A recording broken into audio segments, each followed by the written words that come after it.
So she doesn't cut a very sympathetic figure. She clearly also does want something from President Trump. She wants a commutation. That might not come until the end of the term, but she's clearly angling for it.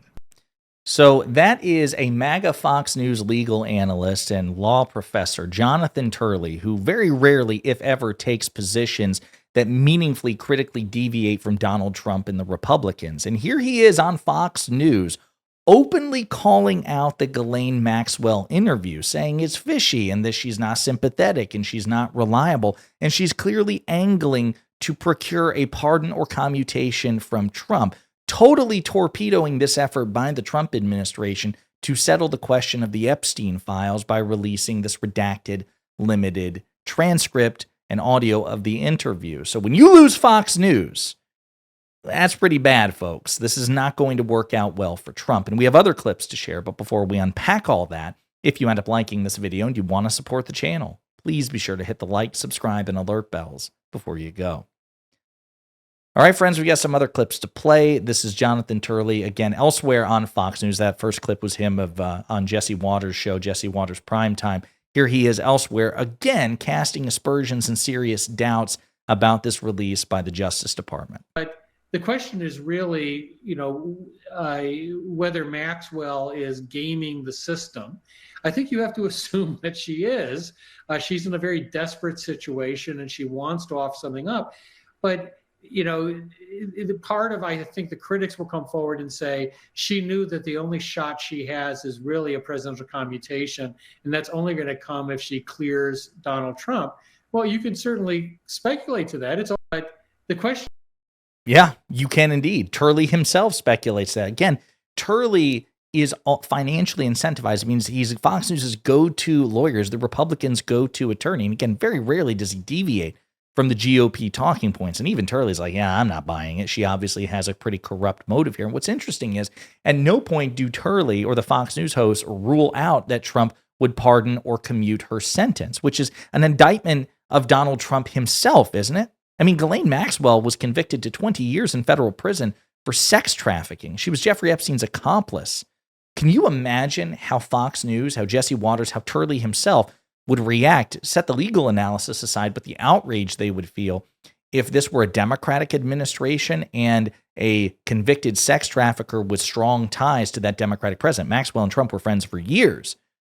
If the fact pattern was exactly the same, but instead of Trump, you have Barack Obama or Joe Biden, and they had that sort of history with Maxwell, and the Biden or Obama in this situation doesn't rule out pardoning or commuting Maxwell. Trump hasn't ruled it out either. Can you imagine the visceral outrage they would actually understandably have in a situation like that?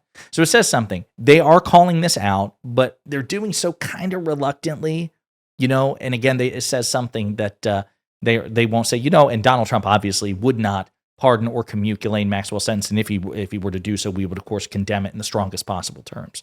They're leaving that part very quiet. You could sense the palpable disappointment in this city when she said there is no list, and I actually think I know where that rumor came from. And what happened was she was immediately denounced as a liar, that there has to be a list, and that she was protecting the president. There is another possibility, and that is she didn't have anything on the president, and perhaps there isn't a list. But what is clear is that this release didn't satisfy the Beltway. Now, is she gaming the system? Probably. I mean, this is not someone who was put into jail for no reason at all. So again, Turley, he's trying to maybe Maxwell is telling the truth, maybe, but she's gaming the system, obviously. Again, it just says something when you lose Jonathan Turley's full-throated endorsement, like you're in a really bad position. It's not just Jonathan Turley. Shannon Bream, who I believe does have a law degree, I don't know if she's ever practiced, but I'm 95% sure she was an attorney. She was speaking with Will Cain on Fox News, and she again cast aspersion about this release by the Justice Department and the veracity of Ghislaine Maxwell and her credibility as a witness. Does she have any incentive to be completely forthcoming? Or is there incentive for her, perhaps in seeking a pardon, to not share the truth? What do you make of her credibility? And that's the question people are going to have. She's a convicted felon. And so how much do you rely on the testimony that she's providing? I mean, that's one of the number one questions that her critics are going to have. How much does the DOJ or any entity that is a law enforcement entity rely on the testimony of somebody who's a convicted felon?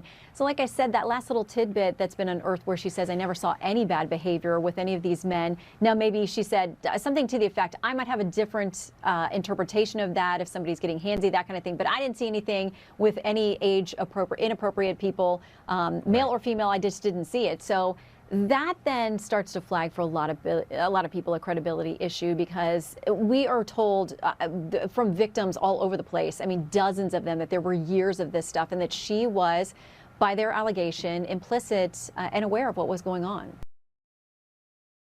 Guys, I think even Fox, I mean, listen, they're going to try to twist themselves into knots to make Ghislaine Maxwell seem at least somewhat credible in order to facilitate Trump, but I've just got to note, we have to note for at least posterity the initial skepticism by even some of the most die-hard Fox News personalities.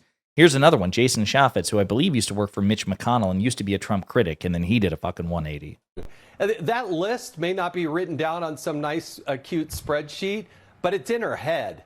And I wish they would just ask her the simple question, well, then the people who visited the island, start writing down a list. If you're going to get limited immunity, you better start coming up with a list. And, you can verify whether or not President Clinton went to the island. Go ask the Secret Service. There's a reason. The Secret Service is secretive, but they're also law enforcement. And if there was a commission of a crime, they still need to answer questions. They shouldn't be bashful about asking them. And I think they should go to that direction. But I don't buy what she's selling at this point. She is highly motivated to say whatever she needs to say in order to get out earlier. But come on, there's 2 people that went to jail. Only one of them is still alive. And there's nobody else that did anything wrong. And you can't come up with anybody else who did. Again, fair questions, but note how he tries to skip over this. He acknowledges her corrupt, perverse incentive, which, again, in addition to set aside her sex trafficking conviction, she was charged with perjury twice. So she already has credibility issues, but he really emphasizes her corrupt motivation. But listen, she has a motivation to get out early. Who can get her out early, Jason? Who specifically can get this? Who could facilitate Ghislaine Maxwell's corrupt motivation? Who's the only person on this planet who can make that happen? Donald Trump, their cult leader. And you could tell almost like, shit, I got way too, I almost suggested that she was in a position to manipulate Trump and extract meaningful concessions from Trump, and that Trump has not indicated that he wouldn't fall for it. Trump has not shut down the idea of a pardon or commutation. And I suppose, to be fair, given that Trump is an inveterate pathological liar, he could say, absolutely not, I will not pardon Ghislaine Maxwell, and then do it anyway, right? It's not like you can preemptively neuter the pardon. You can say you won't pardon somebody on Tuesday, pardon them on Wednesday. I mean, President Biden said he wouldn't pardon Hunter Biden, ultimately did. Some say it's a lie. I think it's fair to say that maybe after thinking about it and Trump winning the election, you go, oh shit, I didn't have any intention of pardoning my son, but Donald Trump is going to come after him and everybody else, so maybe I will. Regardless, whether it's a lie or a changing of the mind, even if Trump were to say, hell no, I won't pardon Ghislaine Maxwell, I won't commute her sentence, we wouldn't have any reason to believe him anyway. But what's more is these Fox News hosts clearly don't believe it either. They clearly believe that Trump not only legally can, which obviously he can, but might indeed pardon or commute Maxwell in exchange for favorable testimony. It's a tacit concession of Trump's just deplorable character and his moral inferiority. And I think it says something that on air, all these Fox News personalities who are loyal to Trump are totally undermining this effort by the Justice Department get the heat off Trump by releasing the redacted transcript and redacted audio. Again, I think it says something. When you lose Fox News as Trump, you've really lost the point. In the meantime, let me know what you think in the comments.